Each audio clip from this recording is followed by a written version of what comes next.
I do see a great deal of complaining, complaining on social media about the big, beautiful bill. And I bet a lot of you have complaints about it as well.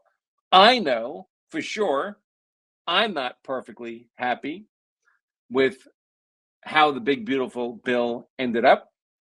There's tax breaks in there that didn't make it all the way through. Things like no tax on Social Security. There are quite a few gun law changes that those of us who consider ourselves Second Amendment absolutists were hoping would be in the bill, like taking short-barreled rifles and shotguns off the NFA, taking suppressors off the NFA, perhaps getting rid of the NFA entirely. We didn't get that. Apparently, what they have done is zeroed out the $200 tax stamp cost for those items, but my understanding is that NFA registration and waiting for approval and background checks and photographs and all that stuff is still required for those items. Not great, but better than it used to be.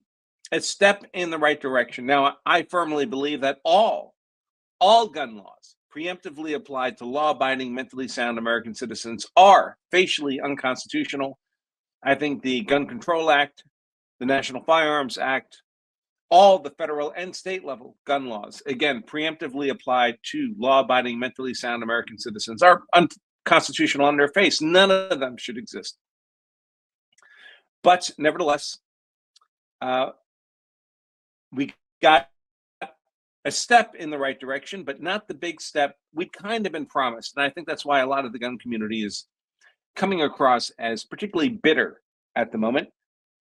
Because they had really believed, had hoped, believed is the wrong word. I don't mean to make them sound childish in that belief. They had good reason to aspire to short-barreled rifles and shotguns and suppressors coming off the NFA entirely, no longer being subject to either the $200 tax stamp or registration, background check, photographs, fingerprints, a year's wait to be able to pick up the item at the store. And having to do that for every single one of those items you buy. It's not like a one-time background check. You want to buy a second suppressor, you go through the whole circus all over again. And many in the gun community had good reason to believe that was going to come through for them, and then it didn't. And I think they're bitterly disappointed about that. They're very angry with the Republicans about that. And frankly, I get it. I get it. They should be angry at the Republicans. I guess what I would say is it's appropriate to be angry at some Republicans, but not necessarily the party as a whole. The Republican Party is not homogenous, especially not now. There's a sizable component of it that is still the old GOP rhino Republicans. Those are the ones causing us trouble on these gun law issues. They're ready to fold on those. We have the Thomas Matsey and the Brian Fitzpatricks who actually voted against the big, beautiful bill, the only two Republicans in the House to do that. But we have an increasing number of Republicans who are what I would call MAGA Republicans. And I think the solution to our dilemma is not to do something like Elon Musk is proposing, to set up a third party to fight the uniparty.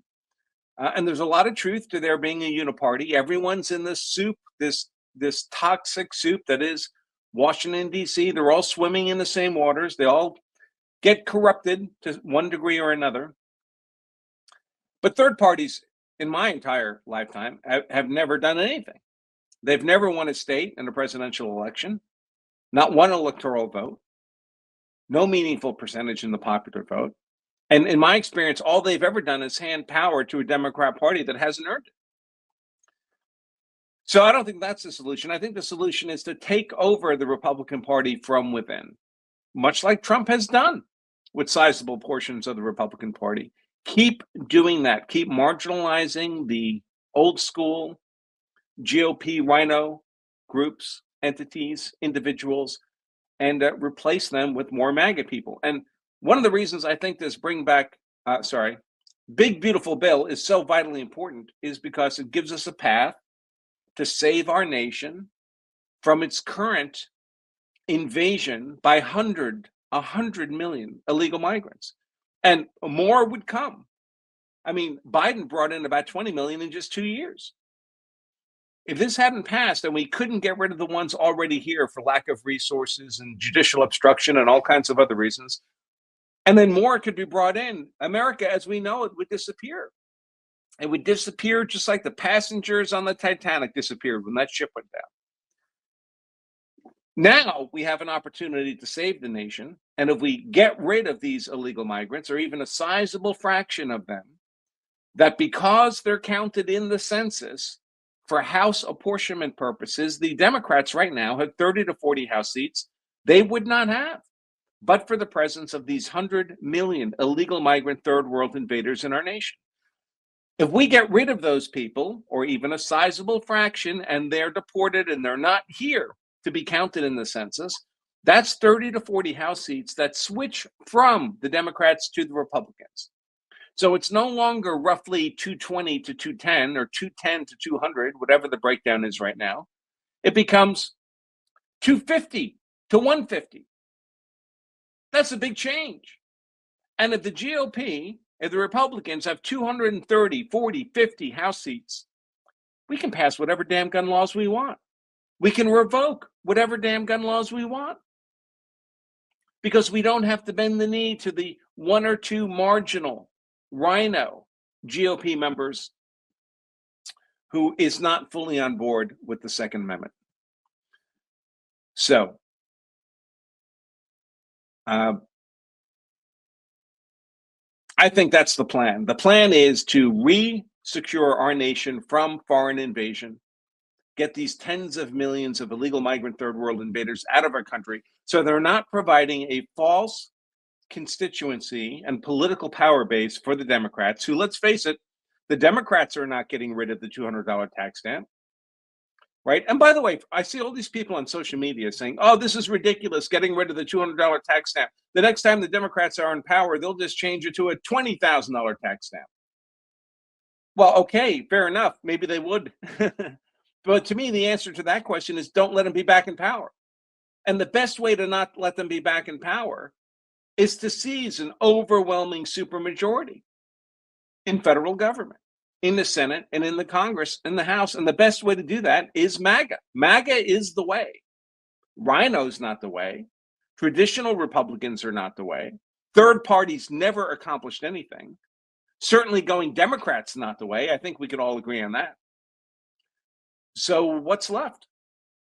What's left? I see a path. I see a path not only to American survival, but American resurgence, redominance, as is our proper place in the world order, and a proper restoration of our civil rights, including our Second Amendment rights, and our opportunities as American to access scarce American resources, employment, housing, healthcare, education, which are currently, those scarce American resources are currently being expended by the billions, perhaps trillions of dollars on illegal migrant third world invaders in our nation. And by the way, all these things I'm saying about illegal migrants, they absolutely need to be deported as aggressively as we can do it. Of course, I think there's 100 million of them. It's going to take a little time. The big beautiful bill helps with that. You know, the ICE budget is being increased 20-fold from about 2.5 billion to 45 billion. 20-fold, not doubled, not tripled, not increased by an order of magnitude, 20-fold. Whatever ICE is able to do now, they can do the equivalent of an army's worth of that under this bill. You know, Department of Homeland Security budget is going up to $155 billion. So when Tom Homan floats ideas like, well, you know what, we could just federalize the Florida National Guard and make every one of them, down to the lowest private, we could just make them an immigration judge for Alligator Alley, Alligator Alcatraz. 10,000 instantly created immigration judges. There's no reason why these due process required immigration hearings need to take more than 15 minutes. There's not even a particular reason they need to be individualized. You can group together similarly situated people. You're all from El Salvador. You all came in over the border without going through a port of entry. Similar facts, similar law. All 100 of you deported. You're gone. You're on the next flight off that runway out of Alligator Alcatraz. And with those resources, there's no money. We can't have a dozen, a score Alligator Alcatrazes around the country. People were saying, well, at the current rate, it would take us years to get rid of. Yeah, of course. We have 100 million migrants to get rid of. Illegal migrant third world invaders. But it doesn't have to stay at the current rate, does it? Not if we allocate the resources to saving our nation.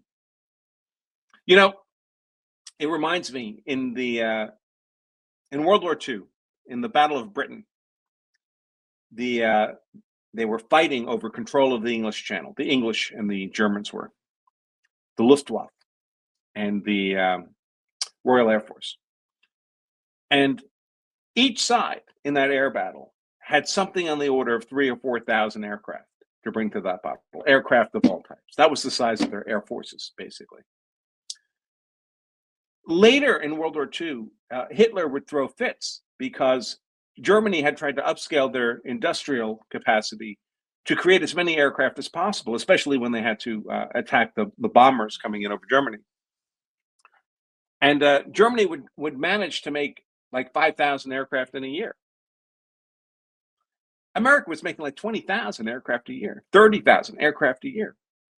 We were launching a cargo ship off the slips, a Liberty ship, every day and a half. Every day and a half. So when you bring America's resources to bear, there's really nothing we can't do. I saw a criticism today of somebody saying, well, you know, for Trump's idea to work without having addressed the debt that Elon's so worried about, which is a serious problem. I'm not happy about the debt either. But the truth is, America can grow itself out of a lot of debt. If you were 20 years old and you had $300,000 in debt, people would say, well, that could be a problem. But if you're 40 years old and you have a $300,000 mortgage and a job to pay it, well, that's not as much of a problem either. So to a large extent, how big a problem debt is a function of your ability to handle, manage, pay down that debt. Now, of course, there is corruption in the system. It seems like, however, whenever we get close to getting control of the money situation, we just spend more money. Again, I think the path to fixing that is to magify the Republican Party. But in any case, even if we can't really control the spending, we can control how many resources, how much wealth we create in America by unleashing America. And I saw someone criticize today, they were like, well, that's not really possible because you'd have to have sustained growth of like, 5% a year, which is a multiple of what we've had recently. And he said, the last time we had that kind of growth, it was 2020. And I'm thinking, you mean it was the last time Trump was president? Because that's the answer. The answer is to unleash America.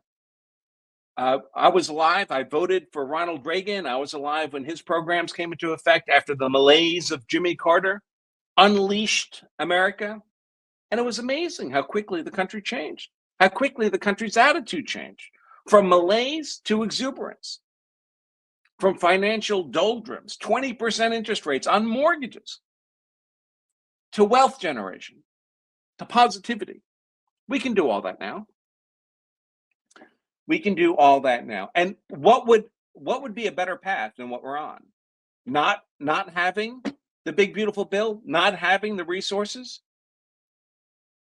necessary to save our nation from being flooded by not just the 100 million illegal migrant third world invaders we have today, but without countervailing efforts, we would have 1 billion.